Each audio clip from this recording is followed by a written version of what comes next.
Let's look at some more issues of style. First, tense. In academic writing, we want to write in present tense if at all possible. That is to say, the authors that we're engaging with, even if they are not alive today, even if they are not currently speaking, they still speak to us in the present through their writing. So we don't say John said, we say John says. John, the gospel writer.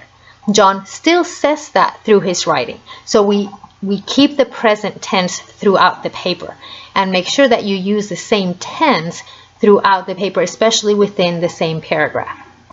Some issues of grammar that are important to note. Verb-subject agreement. The subject and verb always have to agree. Always think about, especially if you're mentioning several different pieces and then all those pieces together are performing the action. It is plural. The verb should take the plural form. Another issue that happens quite frequently is the singular-plural agreement.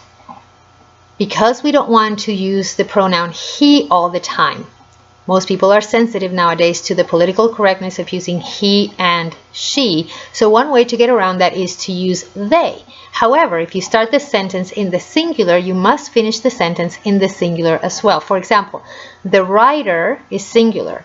The writer should always use a singular pronoun with singular nouns in, not their writing. It's not writers, it's not plural, but it should be his or her writing. Now, one way that you can get around that is to write a preface to your paper. And on the preface, you explain that for ease of language, you have chosen to use the masculine pronoun he, his, to denote both male and female, except for where it clearly should be only one or the other. If you're quoting a particular person, if you're referring to Jesus or to God, then you're going to use a particular pronoun, but you can say, generally speaking, when I say he, I mean he or she. So that's one way to get around that. Then you don't have to say he or she, he or she, he or she all throughout your paper. Or just write the full sentence in plural. So instead of saying the writer should always use a singular pronoun, say writers should always use singular pronouns with singular nouns in their writing. Another one is that we want to use active voice. So you want to use active voice rather than passive voice. What does this mean? Active voice is direct and straight. For example, John throws the ball. John is the subject and he is doing the action of throwing the ball, which is the object. Passive voice flips around, puts the object first, and then says who inflicted the action upon it. So for example, John throws the ball is active. The ball was thrown by John is passive. And see how many more words it takes to use passive voice than active voice. So we want to be short, we want to be concise, we want to just use the words and say who did what when very easily, very directly. Now we want to employ economy of words. And what we mean by economy of words is that we're going to cut out any word that is not absolutely necessary. So we want to use definite, concrete language. You don't want to say, it is necessary to note that. Just say it directly, note that. On one occasion, John said that. John says. Keep it present tense, keep it simple, keep it short. Omit needless words like the fact that. It goes without saying that. If it really goes without saying, then don't say it. Then it doesn't need to be said, right? Or it must be observed that. If you didn't think it needs to be observed, you wouldn't be writing it. So you don't need to tell your reader to observe that. Just simply say what you want to say. Don't add extra words there that are not needed. Omit words like act, chapter, verse, and book. Look on your screen at the difference between two ways of writing scripture reference. John chapter 3 verse 16 says, you don't need to do that. Simply John 3:16 says, and then quote the verse. Don't overstate. Avoid words like always or never. Very rarely do things that we say that happen always, always happen, and things that we say never happen, never happen.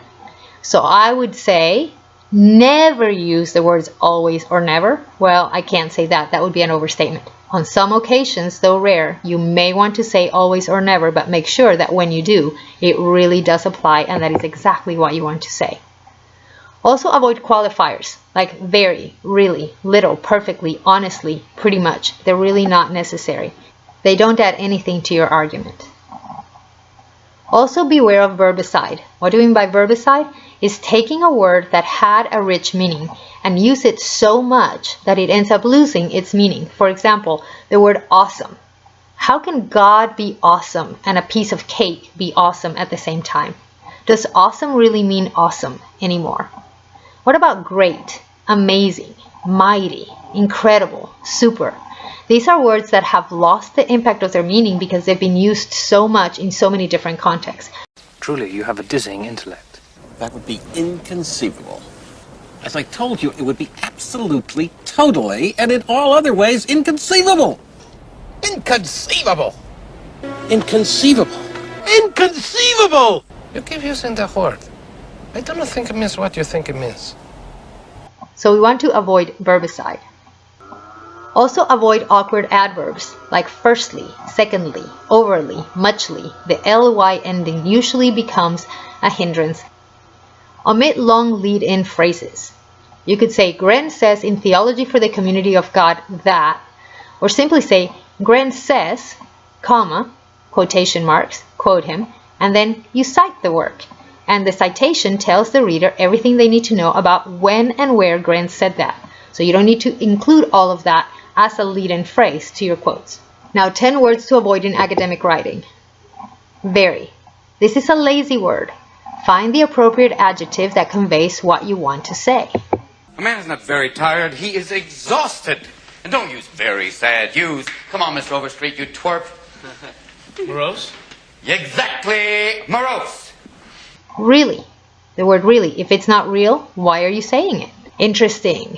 This is one of the least interesting words in English. Usually we use the word interesting when we really don't know what we think about something or we're embarrassed to say what we really think about it. So we say, that's interesting. Well, what exactly do you mean by interesting? In which way is it interesting? Or is it surprising? Is it boring? Is it inappropriate? Is it humorous? What is it? Interesting doesn't really say anything at all. Nice is a weak and lazy word. Find a better adjective, and here's some other ways to say nice. Pleasurable, enjoyable, thoughtful, courteous, lovely, likable, pleasing, gracious, congenial, cordial, admirable, considerate. Think about the word you really want to say. We tend to use some words like nice just out there because we really don't know what we want to say. Another word you want to avoid is the word basically. Often this word is useless. It basically means nothing. It basically doesn't add anything to your conversation. Got. This is an ugly word. Using have alone generally works fine. Rather than saying, I have got to write this paper, you can say, I have to write this paper. The word got is really not necessary. Here we go with the adverbs again. Firstly, secondly, thirdly. Use first, second, third, etc., not the adverbial forms. Etc. This often indicates laziness. When you're listing things, either think of one more thing to say, or just finish your list where you have it. If you have 5 things on your list, you don't need to add etc. to indicate that there may be a 6th one, but you really don't know what should go in there. Most or mostly. Again, this word is often useless. Honestly. Similar to really. We assume that you're writing with integrity. We're assuming that everything that you're writing is an honest assertion, is an honest indication of your thoughts. Now, redundancies. These are things that we don't think about a lot, but we tend to use a lot of redundant forms in phrases, common phrases that we use. Look at some here. Already existing. At the present time. Basic fundamentals. Completely eliminate. Continue to remain. A fun exercise is to take the words that are in parentheses in these redundancy slides and use the opposite word and see how they become oxymorons. Already existing, as in not already existing? Well, if it's not existing yet, it's really not existing at all, right? Currently being, currently underway. Empty space. Had done previously.